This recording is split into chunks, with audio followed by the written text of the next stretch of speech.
দুঃখপ্লাবন দিনে ১ দুঃখ আর যন্ত্রণার সারবস্তুটাকে আমি কুরআন থেকে বুঝতে চেয়েছি। কেন দুনিয়ার সেরা মানুষগুলোকে সহ্য করতে হয়েছে অনিঃশেষ যন্ত্রণা? কেন সবচেয়ে পুত পবিত্র লোকগুলোকে বরণ করতে হয়েছে বর্ণনাতীত দুঃখ?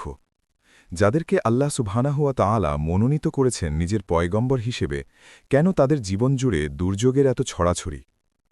কৈশোর পেরোনোর পরে যে কয়েকটা উপন্যাস আমার হস্তগত হয়, মানিক বন্দ্যোপাধ্যায়ের পদ্মা নদীর মাঝি তার মধ্যে একটি। লেখক মানিক বন্দ্যোপাধ্যায় যে কমিউনিস্ট রাজনীতি করতেন তা তখনও আমার জানা ছিল না। ব্যক্তি লেখকের বিশ্বাস, রাজনীতি আর দর্শনের প্রভাব তার লেখালেখিতে থেকে যাওয়া স্বাভাবিক। মানিকের উপন্যাসটাও তার ব্যতিক্রম ছিল না। তার বহুল পঠিত সেই উপন্যাসের একটা জায়গায় জেলে পাড়ার বাসিন্দাদের দুঃখ আর কষ্টে ব্যথিত হয়ে মানিক বলেছেন, ঈশ্বর থাকেন ওই ভদ্রপল্লীতে, এখানে তাহাকে খুঁজিয়া পাওয়া যাইবে না। কেতুপুর নামের একটা গ্রাম, সেই গ্রামে বহু বছর ধরে বাস করছে জেলে শ্রেণীর কতিপয় লোকজন। অবর্ণনীয় দুঃখ আর কষ্টে তাদের জীবন কাটে। সভ্যতা থেকে দূরে, আলোকায়ন থেকে পিছিয়ে থাকা কেতুপুর গ্রামের এই লোকেদের জীবন যন্ত্রণার জন্য লেখক মানিক বন্দ্যোপাধ্যায়ের কাছে ঈশ্বরকেই দায়ী বলে মনে হয়েছে। কারণ সহজ সরল কারো সাথে পাচে না থাকা এই মানুষগুলোকে জীবনের ঘানি টানতে সীমাহীন এক যন্ত্রণার ভেতর দিয়ে যেতে হয়। অথচ যারা অসৎ, যাদের মাঝে মনুষ্যত্বের বালাই নেই, যারা লোক ঠকায়, মানুষকে শোষণ করে, কি নিশ্চিন্ত আর নির্ভাবনায় কাটে তাদের জীবন। তাদের খাওয়ার কষ্ট নেই, পড়ার কষ্ট নেই, আশ্রয়ের কষ্ট নেই, কিন্তু জগতের সমস্ত দুঃখ যেন ভর করে আছে কেতুপুর গ্রামের নিরীহ ওই লোকগুলোর ওপরেই। এই দৃশ্য বর্ণনার পরে মানিক বন্দ্যোপাধ্যায় উপসংহার টেনে বলেছেন, ঈশ্বর থাকেন বড় লোকগুলোর সাথে। অসহায় পীড়িতদের এই তল্লাটে তিনি সবিশেষ আসেন না। বস্তুবাদী ধারণাকে আমলে নিলে মানিকের এই চিন্তাটা যুৎসই বটে।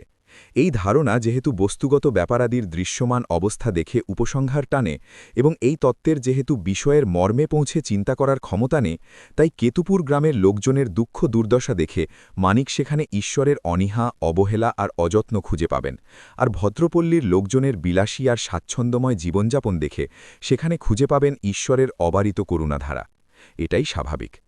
কিন্তু ইসলামে দুঃখ দুর্দশা, কষ্ট, ক্লেশ আর সুখ স্বাচ্ছন্দ্যের বিষয়টা বস্তুবাদী ধারণার একেবারে বিপরীত। এখানে জীবনের করুণ অবস্থাকে কখনোই আল্লাহর অবহেলা, অযত্ন আর উদাসীনতা হিসেবে চিত্রায়িত করা হয় না। এসব বরং ইসলামের একেবারে মৌলিক বিষয়ের সাথে সম্পর্কিত। এখানে কেউ অনেক বেশি টাকা পয়সার মালিক, কারো জীবন ভীষণ স্বাচ্ছন্দ্যে কাটছে মানেই যে আল্লাহ সুবহানাহু ওয়া তাআলা তার উপরে সন্তুষ্ট, বিষয়টা সেরকমও নয়। আবার কেউ অনেক বেশি কষ্টে দিনাতিপাত করছে, নুন আনতে পান্তা ফুরোচ্ছে মানেই যে আল্লাহ সুবহানাহু ওয়া তাআলা তার ওপরে রুষ্ট, বিষয়টা সেরকমও নয়। এখানে দুঃখ আর কষ্ট হল বান্দাকে পরীক্ষা করার মাধ্যম। একইভাবে অবারিত সুখ, প্রাচুর্য বান্দাকে ঝালিয়ে নেওয়ার উপকরণ। সূরা আল আনকাবুতের দ্বিতীয় আয়াতে আল্লাহ সুবহানাহু ওয়া তাআলা সেটাকে স্পষ্টভাবে তুলে ধরেছেন। নিশ্চয়ই আমি তোমাদের পরীক্ষা করব ভয়, ক্ষুধা, ধনসম্পদ, জীবন ও ফসলের ক্ষয়ক্ষতির মাধ্যমে। আর হে রাসূল, ধৈর্যশীলদের আপনি সুসংবাদ প্রদান করুন। আল্লাহ সুবহানাহু ওয়া তাআলা তার বান্দাদের পরীক্ষা করার মাধ্যমে তাদের ঈমান ও তাওয়াক্কুলের স্বীকৃতি আদায় করে নেবেন। তাই দুনিয়ার কষ্ট, ক্লেশ আর যন্ত্রণাগুলোকে আল্লাহর অনুগত বান্দারা আলাদা দর্শন, আলাদা চোখ দিয়ে দেখে। মানিক বন্দ্যোপাধ্যায়ের বস্তুবাদ দুঃখ আর দুর্দশা দেখলেই যেখানে ঈশ্বরের অনুপস্থিতি দেখে ফেলে, ইসলাম সেখানে দেখে ঈমানের পরীক্ষা। কখনো ভয় আর ক্ষুধার যন্ত্রণা ভোগ করিয়ে তিনি বান্দাদের পরীক্ষা করেন, কখনো ধনসম্পদ কেড়ে নিয়ে, আবার কখনো বা জীবনের ক্ষতি অথবা ফসলাদি বিনষ্টের মাধ্যমে তিনি দেখে নিতে চান বান্দার ধৈর্যের পারদ। এটা ঠিক, বান্দার উপর আরোপিত সকল দুঃখ আর দুর্দশাই কিন্তু পরীক্ষা নয়। অনেক সময় তা হয় বান্দার নিজের হাতের কামাই করা আযাব, নিজের গুনাহ, অবাধ্যতা আর উচ্ছৃঙ্খলতার ফল। কিন্তু অনেক সময় বান্দাকে দুনিয়ার দুঃখ আর কষ্টের মাঝে নিপতিত করে তিনি আখেরাতের বড় আর কঠিন আযাব থেকে তাকে হেফাজত করে ফেলেন। এটাও আল্লাহর বড়ত্ব, বান্দার প্রতি ভালোবাসা, দয়া আর রহমতের পরিচায়ক। ২ আয়ুব আলাইহিসসালাম ছিলেন আল্লাহর প্রিয়তম নবী।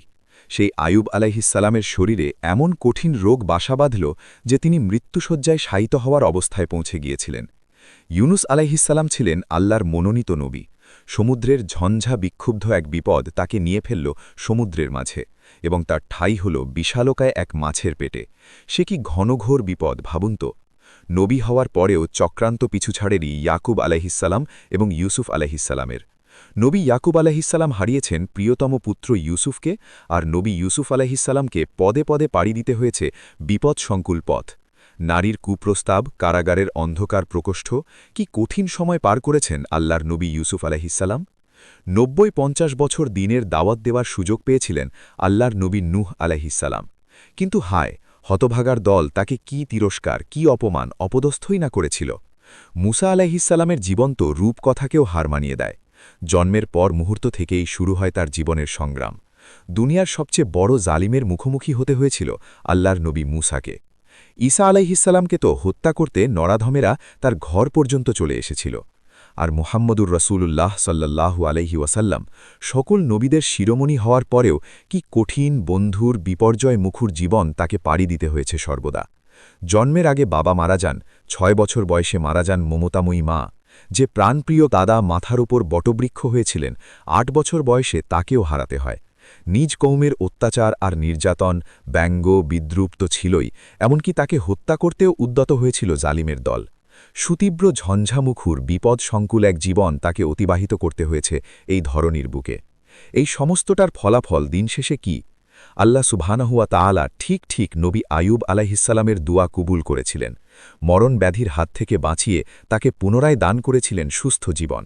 সমুদ্রের তলায় মাছের পেটের গভীর অন্ধকারের মধ্য থেকে আল্লাহ সুবহানাহু ওয়া তাআলা উদ্ধার করে এনেছেন নবী ইউনুস আলাইহিসসালামকে। ইয়াকুব আলাইহিসসালামের কাছে তিনি ফিরিয়ে দিয়েছিলেন প্রিয়তম পুত্র নবী ইউসুফ আলাইহিসসালামকে, এবং যাবতীয় যন্ত্রণা আর দুর্ভোগের পরে তিনি নবী ইউসুফ আলাইহিসসালামকে দান করেছেন মিশরের রাজত্ব। দুর্বিষহ বিদ্রুপ আর লাঞ্ছনা থেকে বাঁচাতে আল্লাহ সুবহানাহু ওয়া তাআলা ঈসা আলাইহিসসালামকে তুলে নিয়েছেন আসমানে নিজের কাছাকাছি, শেষ জামানায় তাকে আরেকবার পাঠানোর ওয়াদা সমেত। আর মুহাম্মদুর রাসূলুল্লাহ সাল্লাল্লাহু আলাইহি ওয়াসাল্লাম তার ধৈর্য, ত্যাগ আর সহনশীলতার বদৌলতে আল্লাহ সুবহানাহু ওয়া তাআলা দ্বীনে ইসলামকে ছড়িয়ে দিয়েছেন গোটা দুনিয়ায়। সুবহানাল্লাহি ওয়া বিহামদিহি, সুবহানাল্লাহিল আযীম।